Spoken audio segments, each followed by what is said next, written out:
I the a-hole for refusing to be responsible for our family's new dog?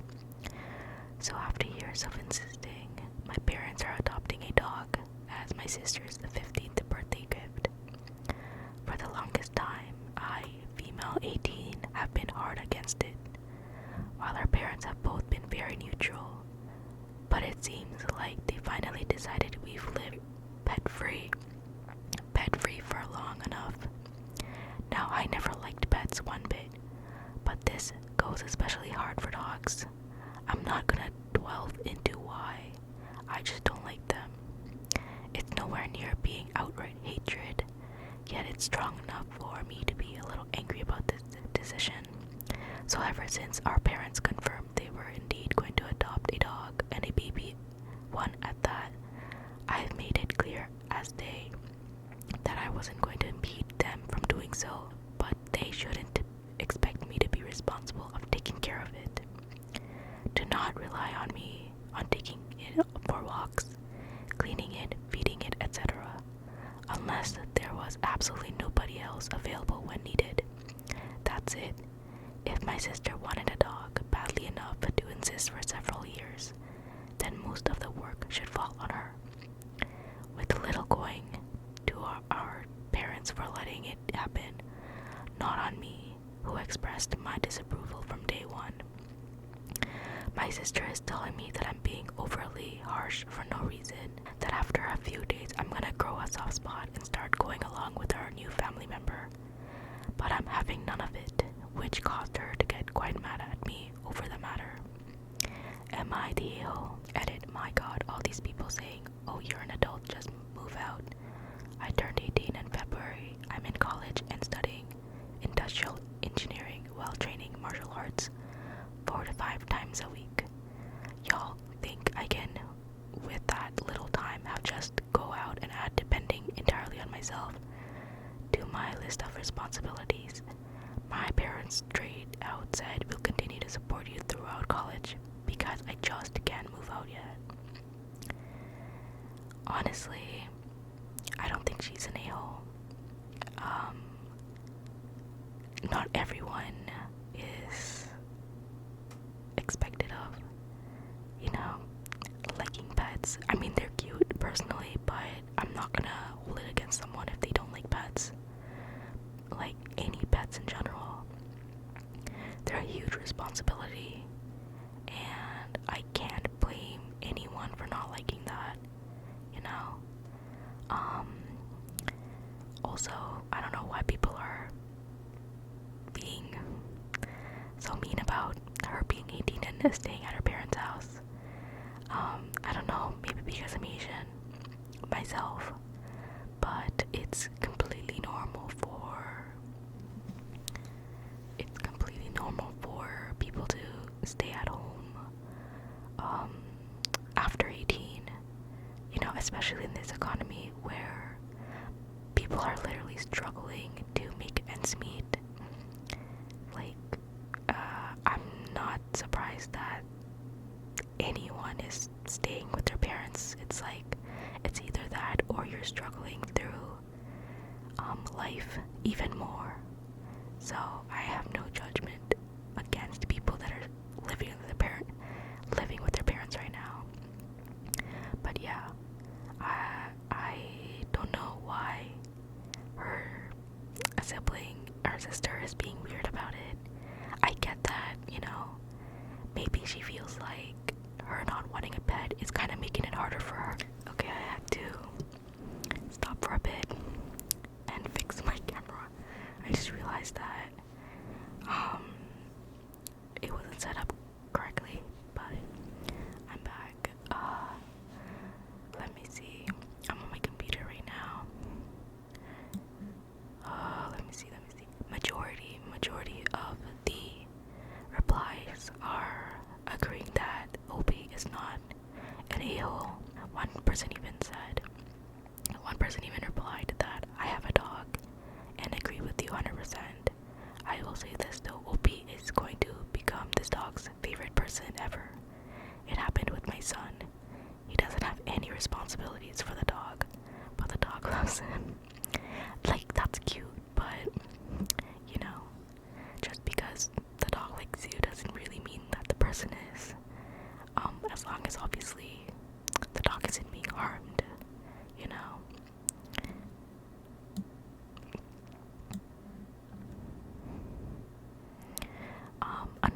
person actually brought up a good point.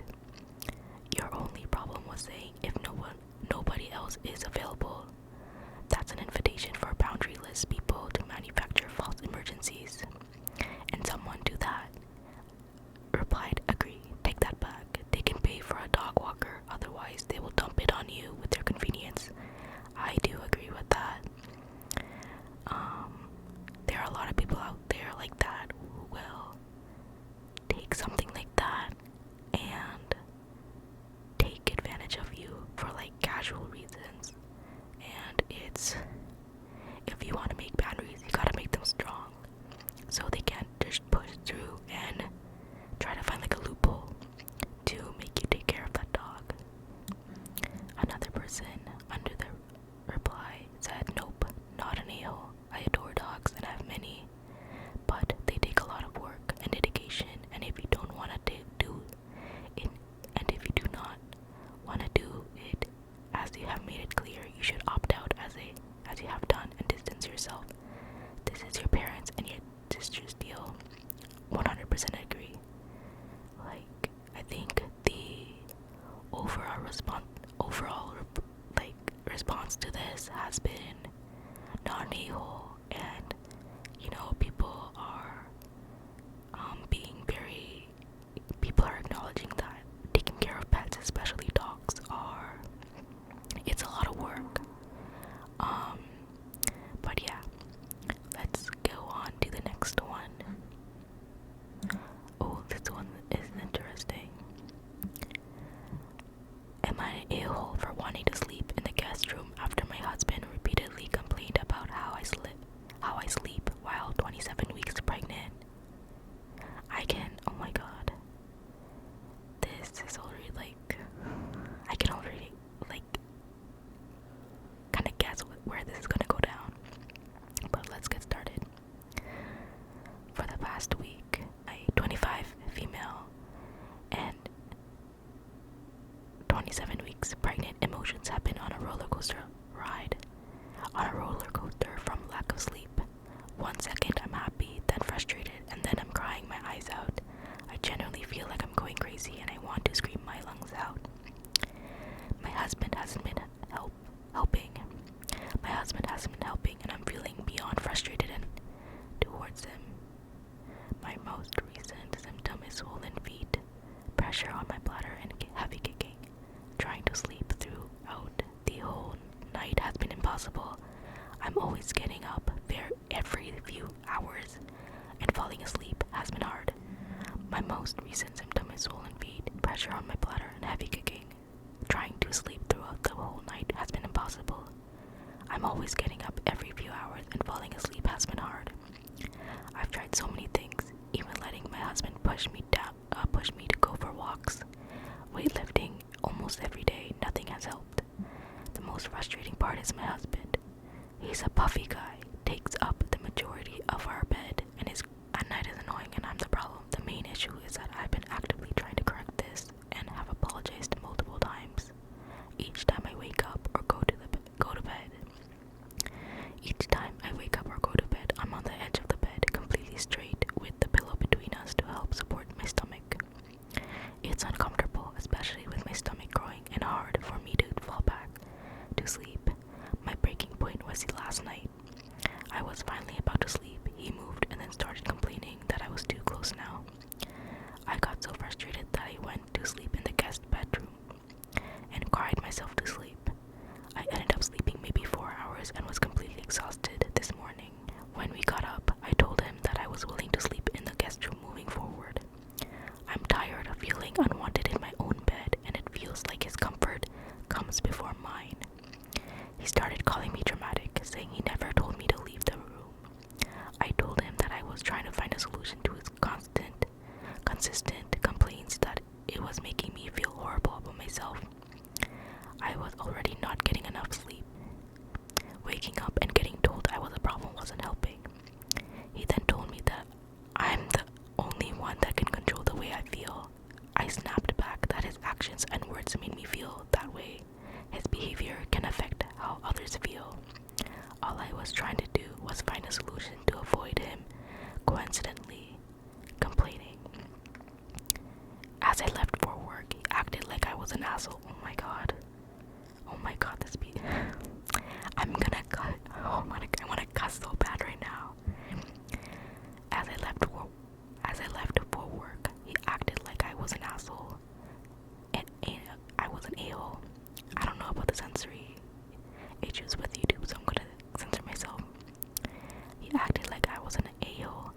was overly dramatic.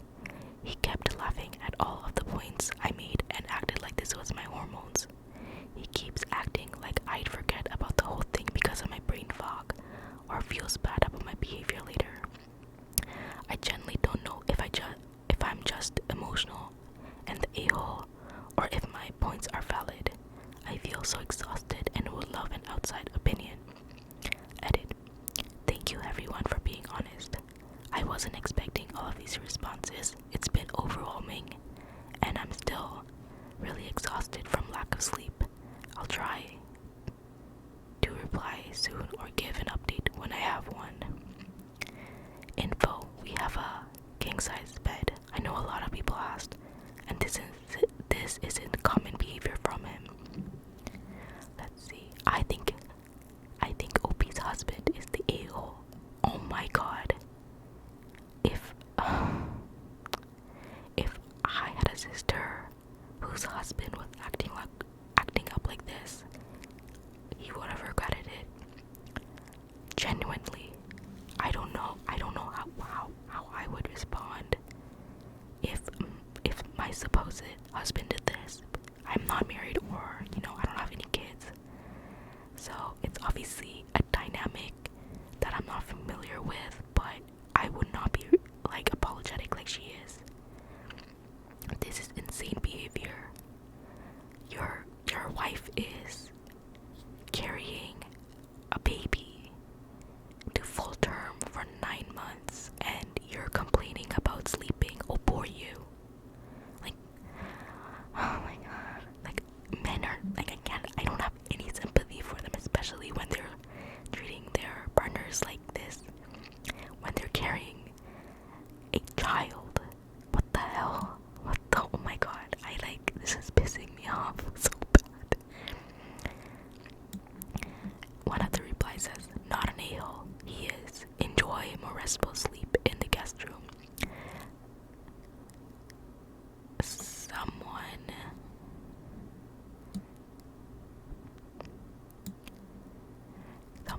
replied under that and said, not an a-hole. Sounds like he's the problem. Quote, unquote. He's a fluffy guy, takes up majority of her bed. Opie has a human inside them. What's his excuse? He's complaining about no space. Well, guess it's time for some. I guess he's a bigger guy. So it says no space. Well, guess it's time for him to lose weight. This guy doesn't have any sympathy for Opie and what they're going through. He wakes her up that he couldn't sleep as she struggles growing a human inside her. What is he going through? He just can't sleep. Oh, poor thing. WTF now. I'd be pissed too. Exactly.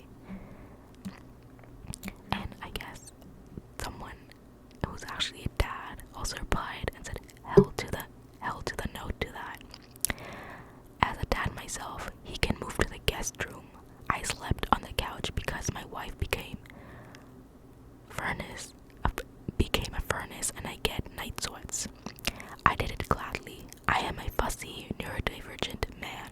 He can suck it up. I mean, he sounds like a dick. Sounds like a D word. If I'm honest, maybe he doesn't realize it, but I'm here for you if that's the case. He absolutely is being one. Don't you dare move out of that room.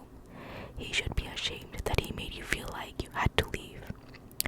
1000% agree with that one. It's the fact that there's dads coming on here and supporting the wife. It says so much about the husband, to be completely honest. Yeah, every single person agrees that the husband is a POS. Genuinely.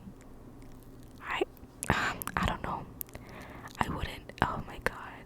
That is like a nightmare case. I can't imagine being in a relationship with someone that would do this to their pregnant partner. That is crazy. And oh my god, I'm like getting so angry from this story. Let's move on. Let me find something that's more on like the positive side.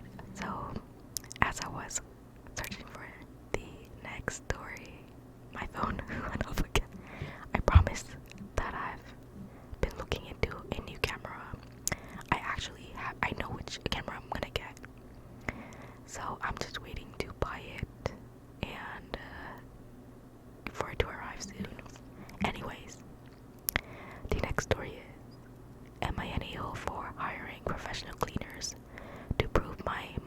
is a spite cleaner. This one's quite interesting. This is from a few years ago, but it comes up in arguments lately, so I figured I'd get some outside opinions. My mom is what you might call a spite cleaner. She uses cleaning as a tool to control and nag and whine and whatnot.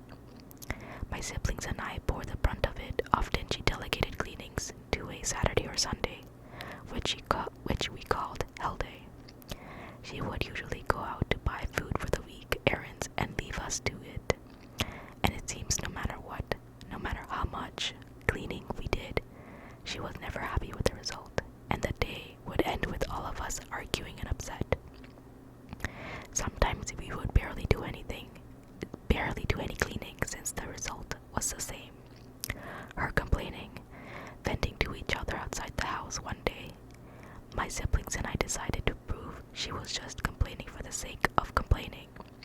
We set up a GoFundMe to raise funds to pay for a local house cleaning company, posing it as something along the lines of help us get a professional house cleaning to surprise her mom. We were able to raise a few $100s, mostly from friends and families who knew our situation, which covered the cost, and a big tip for the cleaner from what was left. For one cleaning weekend, when our mom had shopping plus getting the car looked at, we decided to schedule a local cleaner to arrive. They were two very nice women who proceeded to clean the house till it was sparkling. We chatted a bit with them while they were working. One of the ladies had almost 20 years experience cleaning homes, and the other 8. With their consent, we filmed some clips of them cleaning, saying it was to surprise her mom. So mom gets home with her uncle, who was coming to dinner. She's barely in the door. She's already started complaining about her usual subpar cleaning.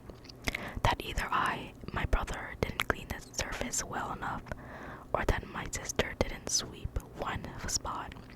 These were repetitive complaints, she often said. Long story short, we showed her the footage. Her face gets red and she proceeds to scream at us for embarrassing her in front of her brother. How dare we hire cleaners and have strangers in the house? Blah blah. We argue back that this proves she just weaponizes cleaning. It's been a few years since then. After the big blow up, she just did most cleaning herself. Never admit to weaponizing it. I guess she's not okay. That sentence structure was a little hard to read, but I guess she's not admitting to being wrong. It came up again recently as us tricking her, and I don't think we did anything wrong. Am I an a-hole? Honestly, no. I think this is just funny. Let's see. Yeah, there's like so many people here that it's funny. One Opie said this is a funny story. Not an a-hole. This would have ended one of 2 ways. Proof that you and your siblings didn't clean good enough, or proof that your mom simply complains for the sake of complaining. The embarrassment she felt was well deserved. I know people like this in my house. I mean, in my family. I know people like this in my life, so it's funny to see them get kind of tricked into, kind of, yeah. Another person said, not an AO, sounds like you de-weaponized her and it still chops. I'm sure she found something else in time. Another person replied to that and said, yeah, she sounds like the type of person who revels in being unhappy, and worse, she used the constant negativity to control her children. That is true, sadly. I don't know, I feel like pushing her kids to do errands around the house and constantly being so negative about it, it's just not it,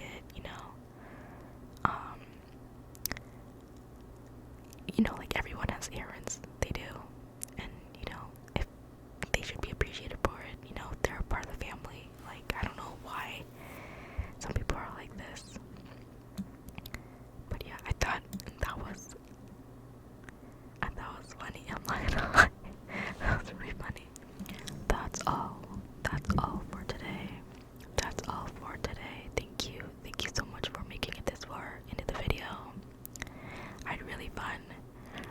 the stories.